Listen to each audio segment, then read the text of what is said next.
Bismillahirrahmanirrahim. Assalamualaikum dan selamat sejahtera sebagai pembuka cerita. Terima kasih Syafa ucapkan kepada korang yang baru ataupun yang dah lama follow kisah seram Kak Cina Seram Santai ni. Syafa mendoakan korang semua sentiasa dilindungi oleh Allah daripada gangguan manusia, iblis, syaitan dan juga jin serta urusan dan juga rezeki korang dipermudahkan. Okey korang, untuk video kali ni Syafa nak kongsikan dengan korang kisah yang korang jangan dengar lah, iaitu kisah seram yang berlaku pada waktu maghrib. Macam yang kita tahu, Nabi Muhammad SAW sendiri pun dah berpesan, janganlah keluar pada lewat petang kerana waktu tu adalah waktu jin dan juga syaitan mula berkeliaran. Dan juga orang cakap, orang tua-tua sendiri, nenek moyang kita pun dah berpesan, jangan keluar pada waktu maghrib, takut nanti balik nanti ada benda yang ikut. Jadi daripada kisah yang Syafa nak ceritakan dekat korang nanti, korang nilaikanlah sendiri sama ada nenek moyang kita ni cakap macam tu sebab nak takut-takutkan kita ataupun memang betul bersebab. Sebab apa korang tahu tak? Syafa cakap macam ni sebab generasi sekarang ni diorang menganggap pesanan nenek moyang ni sekadar untuk menakut-nakutkan. Okey korang, kita terus sahaja ke kisah yang pertama. Okey, kisah yang pertama ni dialami oleh Abang Syafa lah. Masa ni Syafa dengan keluarga Syafa menetap dekat Pulau Pinang, dekat Barrack Polis sebab Abang Syafa kerja dekat sana dan rumah Syafa tingkat atas masa tu. Abang Syafa dah masa tu dia tingkatan 4, tak salah Syafa, dia sekolah menengah dan dia duduk dekat asrama. Kebiasaannya kalau dia balik rumah, dia jarang lah nak pergi main bola ke, keluar rumah ke. Dia duduk dalam rumah, dia adalah aktiviti dia dekat dalam rumah tu. Dia buatlah apa-apa macam nota ke apa ke. Tapi nak dijadikan kisah dia, 1 minggu tu dia balik ke rumah, kebetulan mak dengan arwah Abah Syafa ni nak keluar lah, keluar pergi jenguk orang sakit. Tinggallah Syafa dengan dia dekat rumah. Syafa awal-awal lagi dah turun lah. Kita budak-budak masa tu, Syafa sekolah rendah masa tu, Syafa dah main awal lagi dah. Kawan-kawan Syafa dekat bawah. Bila Syafa main, adalah seorang kawan Syafa ni mak dia panggil balik. Biasalah kita budak-budak kan, bila dah seorang kawan kita mak dia panggil balik, kita pun nak balik sekali lah. Jadi Syafa pun balik rumah. Masa Syafa nak naik atas, nak balik rumah dekat tangga, Syafa nampak abang Syafa baru nak turun. Balik-balik rumah Syafa tengok lah, dah dekat pukul 7. Kiranya abang Syafa ni turun dekat pukul 7 lah. Dah dekat TV pun dah azan dah masa tu.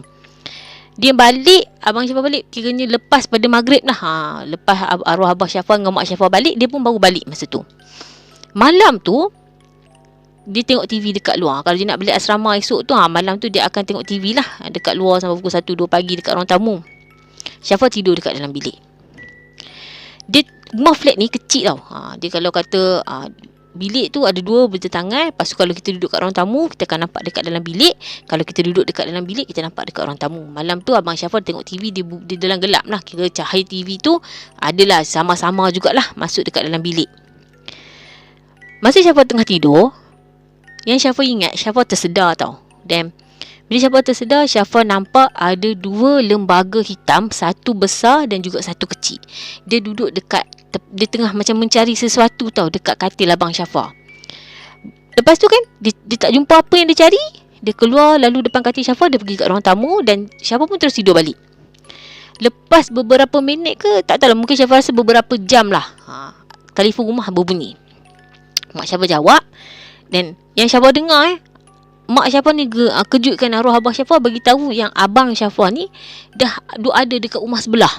Jadi Syafa nampaklah mak dengan arwah abang Syafa keluar pada bilik, buka pintu, kunci semua. Abang Syafa ada dekat luar. Syafa macam terkejut, macam mana abang Syafa ni boleh ada dengan pakcik dengan makcik tu kan. Dia berdiri dekat belakang makcik dengan makcik jiran sebelah rumah Syafa. Tak tahulah mak dengan arwah Syafa cakap apa dengan pakcik tu. Abang Syafa masuk. Masa dia masuk bilik tu korang, Syafa nampak muka dia. Korang tahu tak muka orang kebingungan? Macam itulah muka abang Syafa masa tu. Dia masuk bilik tu, dia tidur atas katil, dia tutup muka dia dengan bantal. Pakcik tu cerita, malam tu yang dia boleh sedar abang Syafa ada dekat dalam rumah dia, dia rasa gelisah tau. Dia tak boleh tidur, dia cakap malam tu. Tak tahu sebab apa. Sampai pukul 3 dia dah start, dia cakap dia tidur atas katil, dia baring atas katil pukul 12. Tapi dia tak boleh tidur sampailah pukul 3.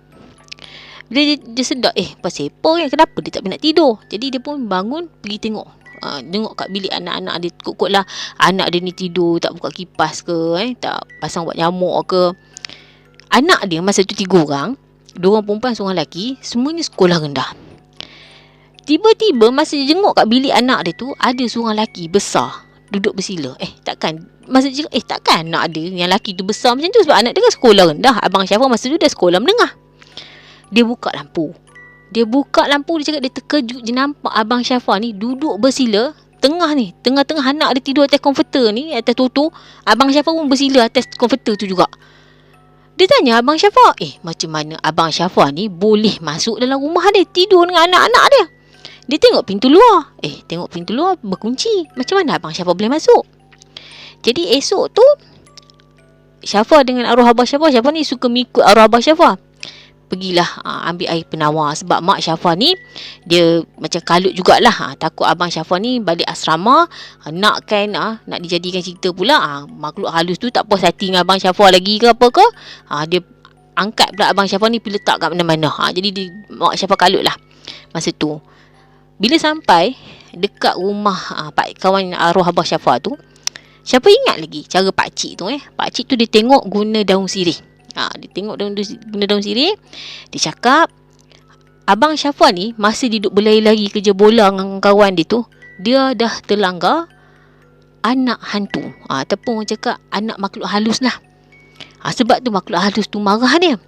Kiranya malam tu yang Syafa nampak dua lembaga tu, satu besar satu kecil tu, kiranya makhluk halus tu pergi mungkin report dekat bapak dia lah kot. Pergi tahu kat bapak dia yang Abang Syafa ni langgar. Dia macam kita lah manusia ni, pergi main, masa kecil-kecil dulu kita pergi main, ada orang pukul kita ke, buat kita ke, cubit ke apa ke, kita balik kita bagi tahu kat bapak kita. Bapak kita pun suruhlah kita ni pergilah tunjuk siapa yang buat kita. Lebih kurang macam tu lah. Orang cakap kejadian Abang Syafa alami ni. Lepas tu korang, Abang Syafa ni memang dia tak pergi main dah. Kiranya petang tu adalah pertama kali dan juga orang cakap terakhir kali lah dia pergi main bola dengan kawan-kawan dia. Dan Syafa tanya tau kat Abang Syafa, abang sedar tak masa kena angkat tu pergi rumah sebelah tu kan, rumah jiran? Dia cakap abang tak sedar. Dia cakap dia tengok TV. Lepas tu yang dia sedar tu bila pakcik tu tepuk belakang dia. Pakcik tu macam tepuk-tepuk belakang dia, baru dia sedar dan dia rasa pelik kenapa dia boleh berada dekat rumah jiran Syafa. Masa tu dia cakap macam tu dekat Syafa. Dan Syafa fikir kan, Syafa dah fikir macam mana makhluk halus ni yang orang cakap tak berjasad ni boleh angkat sesuatu yang berjasad macam kita ni. Dia boleh angkat manusia, dia ubah kedudukan manusia. Syafa tak dapat jawapan. Jadi bila Syafa tak dapat jawapan, Syafa merujuk kembali kepada apa yang Nabi Muhammad SAW pernah berkata, yang mana jin ni dia diberikan kelebihan apa sahaja dia boleh buat dan dia boleh menyerupai apa saja kecuali muka Nabi Muhammad SAW. Jadi Allahu alam lah cara macam mana makhluk halus tu angkat Abang Syafa ni atau ubah Abang Syafa ni pergi rumah sebelah. Okey korang, sekarang ni Syafa nak kongsikan pula kepada korang pengalaman Syafa pula. Syafa pun ada pengalaman juga. Dulu masa sekolah, Syafa ni, kalau Abang Syafa ni jenis tak suka duduk kat rumah. Suka duduk kat rumah. Macam Syafa ni suka berjalan. Dia bukan berjalan pergi mana korang. Jalan dekat-dekat kawasan rumah dia jugalah. Petang-petang kan. Kita dulu kan tak ada gadget macam budak sekarang ni. Jadi kita lebih banyak keluar rumah daripada duduk dekat dalam rumah. Masa tu cuti sekolah. Adalah jiran Syafa ni, dia datang rumah Syafa, dia beritahu anak perempuan dia yang sekolah rendah ni pergi mengaikan. Mengai tu mengail mengaikan dekat bendang. Orang Kedah ni kalau kata musim padi, dia akan pergi mengail lah sebab akan dapat ikan puyuh, ikan sepat. Seronok sebenarnya kalau pergi mengail ikan ni. Tambah-tambah lepas waktu hujan, memang banyak dapat ikan puyuh. Jadi Syafa rasa macam menarik jugalah, nak pergi lah. Orang cakap boring kan cuti sekolah tak pergi mana. Syafa pergi lah dengan budak perempuan ni dekat satu kawasan. Kawasan tu tak jauh, dekat je dengan rumah Syafa. 3 hari duk pergi mengai dengan budak perempuan ni. Budak perempuan ni dapat rezeki dia. Dia dapat ikan, dia letak je umpan dapat, letak je umpan dapat. Syafa ni orang cakap sekadar nak teman dia, orang cakap sekadar nak timba pengalaman lah. Sesajalah pergi menghilangkan rasa boring kan. Masuk hari keempat, budak perempuan ni dia tak dapat ikan. Biasalah kan budak-budak dah 3 hari seronok dapat ikan, hari keempat ni tak dapat ikan, dia tak nak balik lah, lagi tak dapat ikan. Syafa dah pergi dengan dia, Syafa teman lah dia. Sampai lebih kurang 7.10 masa tu, tak salah Syafa, azan maghrib. Kami duk ada lagi dekat kawasan tu.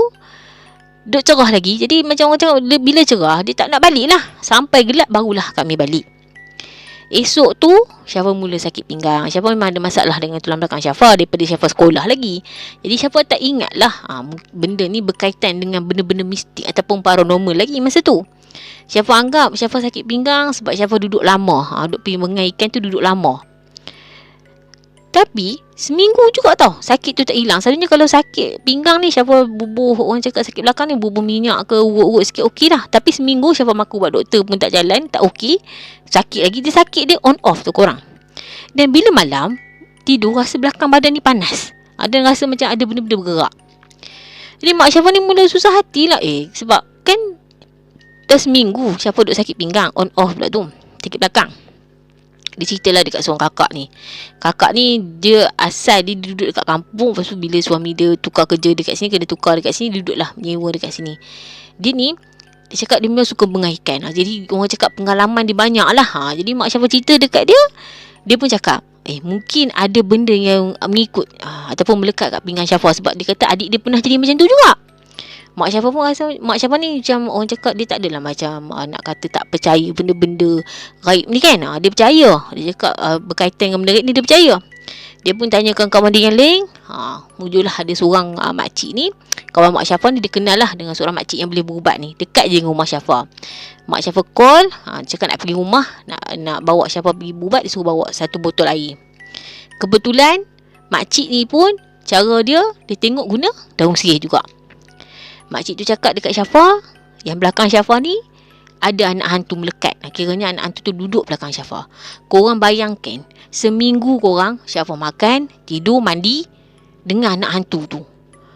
Syafa macam, dah betul kan ada anak hantu duduk belakang aku kan? Kira macam, bila balik tu, bila dah macam orang cakap mungkin benda tu dia tahu kot. Bila balik tu kan, tengah jalan nak balik rumah dia kan, rasa macam berat dekat belakang ni.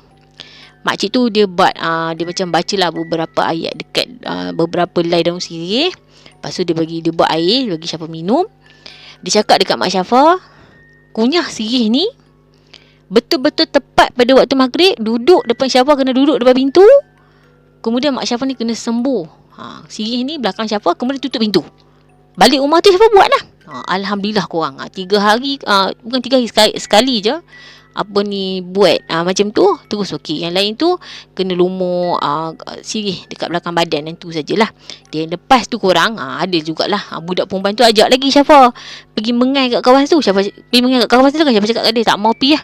Syafa tak cakap lah ada hantu melekat kat pinggang ke apa ke, tak lah. Cuma Syafa cakap Syafa tak mau pi dah. Syafa pun macam abang Syafa jugalah, kira sekali tu pi, tu tak nak pi dah. Okey korang, sekarang ni Syafa nak kongsikan pula dengan korang pengalaman followers Syafa pula. Followers Syafa ni dia DM Syafa. Dia cakap dia pelik. Kenapa setiap kali waktu maghrib, terutamanya adik dia buka azan dekat TV, dia rasa macam nak pergi tumbuk adik dia. Sampai bergaduh lah dia dengan adik dia sebab dia tak nak dengar. Dia nak suruh adik dia tutup azan tu dekat TV. Jadi Syafa tanya dia, jadi macam ni lepas pergi mana-mana ke? Dia cakap lepas dia pergi mandi air terjun. Dia cakap dia ada dekat kawasan air terjun tu sampai waktu maghrib. Okey korang, kalau korang nak tahu, kalau korang seharian maksud Syafa daripada pagi sampai ke petang, bila sampai waktu asar je korang dah mula start sakit kepala. Mungkin waktu maghrib tu korang start sakit kepala. Itu mungkin gangguan. Kalau daripada pengalaman kawan Syafa sendirilah, kawan Syafa ni dia perawat. Dia ada bagi tahulah ada patient dia ni suka sakit kepala pada waktu maghrib. Jadi dia cakap bila cek rupanya ada saka. Jadi kalau korang ada masalah macam Syafa cakap tadi, mungkin seharian korang okey, tiba-tiba daripada waktu asar sampai waktu maghrib korang ada alami lah. Mungkin korang rasa letih, korang rasa macam badan korang lain, korang rasa pelik ke apa ke, korang pergilah dapatkan rawatan dekat pusat perubatan Islam ataupun perawat Islam. Okey korang, kita sambung balik kisah followers perempuan ni. Jadi kebetulan Syafa suruhlah kawan Syafa yang perawat ni tengok Instagram budak perempuan ni. Sebab Syafa pun tak tahulah nak cakap gangguan apa yang ada dekat dia. Kawan Syafa ni dia perawat dan dia hijab mata terbuka. Dia tengok, dia cakap Instagram budak perempuan ni dia tak private. Dia orang cakap umum lah. tengok-tengok ada satu pig tu dekat air terjun tu lah. Kawan Syafa cakap ada seorang nenek ikut budak perempuan ni. Jadi Syafa DM balik, reply balik budak perempuan ni dekat perempuan ni. Syafa tak cakap lah dekat budak perempuan ni ada nenek ikut awak ke apa ke tak. Cuma Syafa cakap dekat dia, awak beritahu kat parents awak suruh bawa awak pergi berubat. Sebab ada benda yang ikut awak balik. Okey, budak perempuan ni pun macam dia tak adalah macam betul ke tipu ke apa ke tak. Syafa cakap macam tu terus dia cakap okey. Selepas 2 minggu kot dia DM Syafa balik. Dia reply DM Syafa, dia cakap memang betul ada nenek yang ikut dia balik. Dan dia cakap lepas berubat tu dekat 2 minggu beberapa hari jugalah dia demam panas. Okey korang, sekarang ni Syafa nak kongsikan pula dengan korang kisah yang terakhir. Dan kisah yang terakhir ni Syafa nak bawa korang terbang jauh sikit. Kita terbang jauh ke Indonesia. Yang mana kisah ni dialami oleh seorang penjual mi dekat Indonesia. Dan dia adalah kisah benar yang benar-benar berlaku dan dialami oleh seorang penjual bakso dekat Indonesia. Okey, kat Indonesia ni kita tahu dia orang ni bawa macam kereta sorong tu jalan mencari rezeki daripada satu kawasan ke satu kawasan. Jadi seorang penjual mi bakso ni dia pergilah dekat satu kawasan perumahan elit. Dia cakap dia kena lalu dekat kawasan tu sebab itu ada jalan nak balik ke rumah. Dan masa tu dia punya jualan ada lagi. Dia kata kadang-kadang kalau dia sampai dekat kawasan tu, ada yang orang kata orang kaya ni baik hati, dia akan borong semualah makan jualan yang penjual ni jual. Jadi dia mencuba nasib lah. Dia pun lalulah dekat kawasan tu. Bila sampai dekat depan satu rumah, dia cakap kawasan kan banyak lorong kan, taman perumahan ni banyak lorong. Dia cakap dia tak pernah lagi lah lalu dekat lorong tu. Dia cakap jadi dia cuba nasib lalu dekat lorong tu. Tiba-tiba ada seorang perempuan panggil dia daripada dalam rumah. Bila dia panggil dalam rumah, dia pun berhentilah. Jadi perempuan ni keluar. Masa tu dekat-dekat nak maghrib lah. Perempuan ni keluar, perempuan ni order dekat dia mi bakso. Kemudian masa dia tengah bungkus mi bakso tu, si penjual ni, perempuan ni bagi tahu yang dia nak masuk rumah, dia nak buka lampu. Dia cakap sebab dah nak maghrib kan, dah gelap, dia nak buka lampu. Jadi dia tak ambil mi bakso tu, dia cuma bagi duit je dekat penjual bakso ni sebab dia nak cepat nak masuk dalam rumah buka lampu. Penjual bakso ni pun tunggulah sambil duk pegang duit yang perempuan tu bagi tu. Tunggu sampailah waktu azan maghrib. Bila waktu azan maghrib, penjual mi bakso tu rasa dekat tangan dia ni macam dia pegang sesuatu yang kasar. Bila dia buka balik dekat tangan dia tu, dia nampak daun kering. Duit yang perempuan tu bagi tadi dah bertukar jadi daun kering korang. Jadi dia pun rasa macam takut jugalah. Tadi duit macam mana boleh tukar jadi daun kering pula? Dan rumah yang dia tengok tadi tu kosong. Tiba-tiba adalah seorang orang lalu dekat situ. Dia cakap lah, apa yang penjual mi ni buat dekat sini? Dia cakap ada orang nak beli rumah, ada orang nak beli mi. Dia cakap dia cakap rumah ni dah lama kosong dah. Perempuan dekat dalam rumah ni dia meninggal dunia seorang-seorang dekat dalam rumah ni. Dan baru dalam 2 minggu lepas lah dia penjual mi ni pun terkejut lah kan. Biar betul kan. Tapi itulah pengalaman yang dialami oleh penjual mi bakso ni. Jadi daripada cerita yang Syafa ceritakan dengan korang, korang nilaikanlah sendiri. Kenapa kita ni tak digalakkan untuk berada dekat luar rumah selepas pada waktu maghrib. Semasa waktu maghrib. Dan sebagai kita sebagai orang Islam ni, sebagai umat Islam, kita kena selalulah amalkan doa-doa perlindungan, doa-doa suruh-suruh. Dan kita kena baca selalulah setiap kali lepas solat pun lebih baik. Mungkin lepas solat subuh, lepas solat maghrib, itu adalah lebih baik kita selalu. Kerana setengah orang yang beranggapan setengah orang beranggapan doa perlindungan ni dia selalu baca bila dia nak pergi tempat-tempat yang berhantu, dia nak tengok cerita-cerita hantu, dia nak tengok filem hantu, dia baca sebab dia takut dia kena ganggu dengan hantu. Sebenarnya korang, doa pelindung ni, terutama sekali doa penggerak lah, doa yang bermula dengan Bismillahirrahmanirrahim tu, dia sangat bagus sebab dia melindungi kita. Bukan kata bahaya daripada mudarat daripada makhluk halus semata-mata, tetapi segala segenap mara bahaya yang ada di sekeliling kita. Jadi baguslah kalau lepas ni korang amalkan ayat pelindung tu untuk diri korang. Sebab kita ni kan selalu pergi banyak tempat kan, kita bergerak, kita pergi kerja, kita pergi jalan-jalan, nanti nak balik kampung. So bacalah ayat pelindung ni. Okey, sehingga kita bertemu lagi. Setakat ini saja perkongsian Syafa. Sesungguhnya yang baik tu datang daripada Allah dan yang buruk tu datangnya daripada Syafa. Andai kata ada yang tersasul ataupun tersalah cakap, Syafa harap korang maafkan Syafa. Sehingga kita bertemu lagi dalam video yang akan datang.